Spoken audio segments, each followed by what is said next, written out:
藍牙喇叭有好多種，有平有貴，有大亦都有細，到底要點揀呢？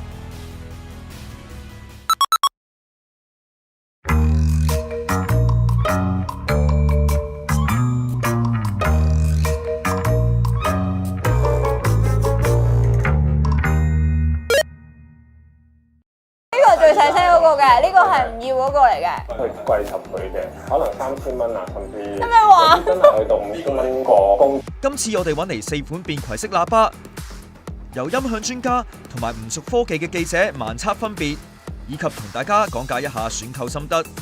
首先介紹測試嘅產品，呢款 Sonos Roam 價值1749蚊，有齊藍牙同埋 WiFi 連接，加上比較多嘅智能功能。揀佢係因為夠細隻同埋比較貴價。JBL Charge 5售價係1199，體積比較大，可以幫其他裝置充電添。想用佢嚟試下大隻啲，啲聲會唔會靚一啲？Sony XB23售價係849蚊，體型同埋售價都係中間嘅位置，所以揾咗佢做中價嘅代表。仲有深水埗買翻嚟嘅冇牌子款式，100蚊樓下，又睇下分別大唔大啦。連接方面，4款都可以直接用電話嘅藍牙連接。Sonos 比較特別，佢要長撳開關掣先至會進入藍牙模式，正常狀態係用 WiFi 模式嘅。用電話嘅 Sonos App 試下連接，個 App 喺揾到附近嘅喇叭之後，就會提你用電話掃一掃喇叭嘅機背，咁樣就可以分享 WiFi 嘅設定。用 WiFi 嘅時候，可以對應 Alexa 同埋 Google 語音助理，可以用語音播歌或者做其他嘅操作。Hey Google, I'm here. What can I do for you? tell me a joke. Why can't a bicycle stand on its own? It's too tired. 另外 WiFi 連線嘅播歌質素理論上係好過藍牙。Sonos Roam 可以做到出街用藍牙，喺屋企就會自動切換翻去 WiFi。琴日咧有人就問我想揾個無之苦語嚟聽下呢個喇叭，跟住我就話好啦，因為我真係對喇叭唔係好認識。音樂就唔係專家先至可以聽嘅，所以揾嚟唔熟科技嘅女記者，睇下佢聽唔聽到分別啦。測試嘅時候，4款喇叭都係用藍牙連接，用 Spotify 最高音質播放林家謙嘅聽風。依家都係最大聲嘅。嚇！而家最大聲，係啊，我另一擰轉俾你。點解停？可唔可以停一停啊？我聽到佢個黑好似有啲沙沙地。佢嗰個擴音性係大啲喎，我覺得，同埋佢好似連歌手嘅唞氣位都聽到。你啱啱俾我聽嗰個可能係較好嘅，但我都係中意呢一個。哦，有冇原因？點解你會覺得嗰個較好？因為嗰個有嗰種係咪環迴立體音，我唔知。但係呢邊呢個我覺得係清楚聽到歌手唱緊啲咩，同埋呢一首歌係好舒服嘅。呢邊呢個係俾我有一種舒服嘅感覺。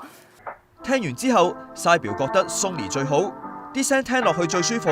JBL 排第2， Sonos 就第3，冇牌子款就排到最後，因為真係差好遠。之後就輪到音響專家 Eric 啦，我哋用佢自備嘅 Android 電話配高清音源測試。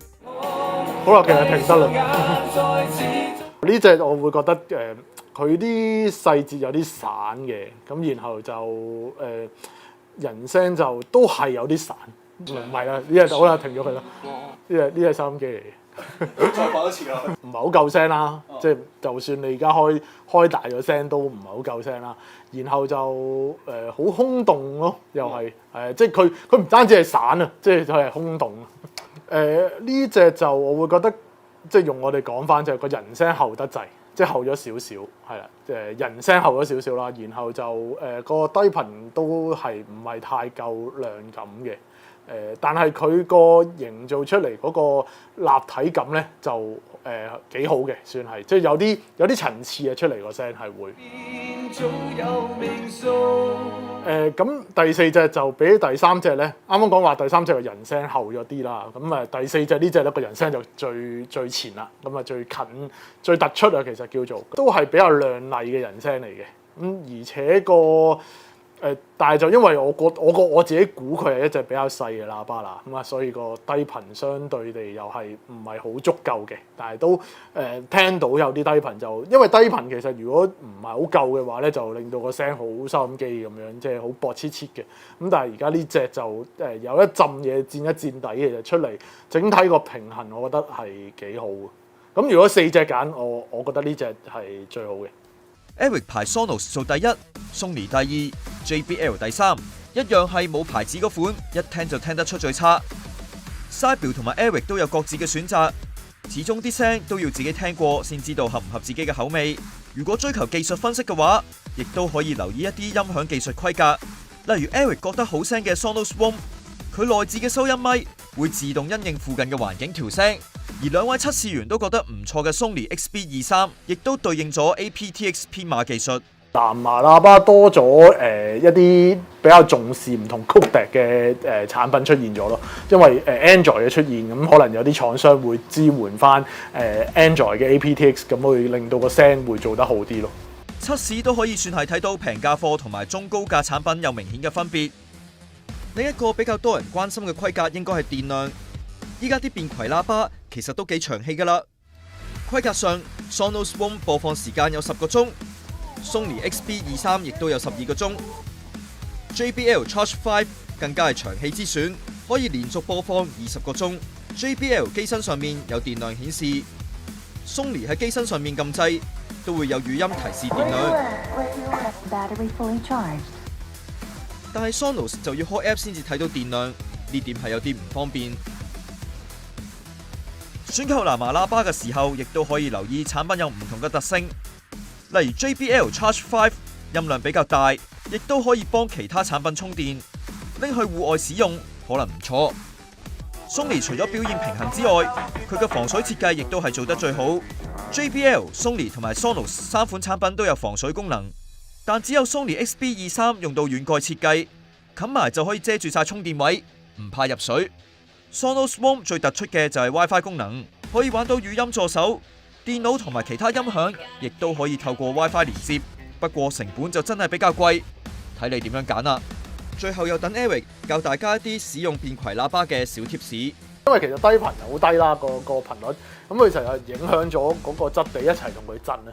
咁震嘅時候，你震呢啲台嘅，咪嗰啲聲咪好雜咯，即係會好嘈啊咁樣出嚟。咁呢個係緊要嘅。咁啊係想個藍牙喇叭發揮得好啲，可能就係你係啲實木嘅台，你唔好係一啲我哋呢啲叫做借渣板啦，咁就唔好用呢啲台啦。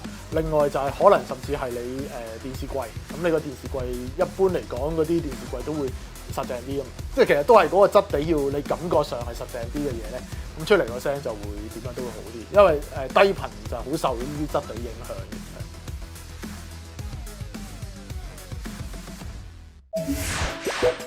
記得訂閱果子啦，仲要撳埋個鐘仔添啊！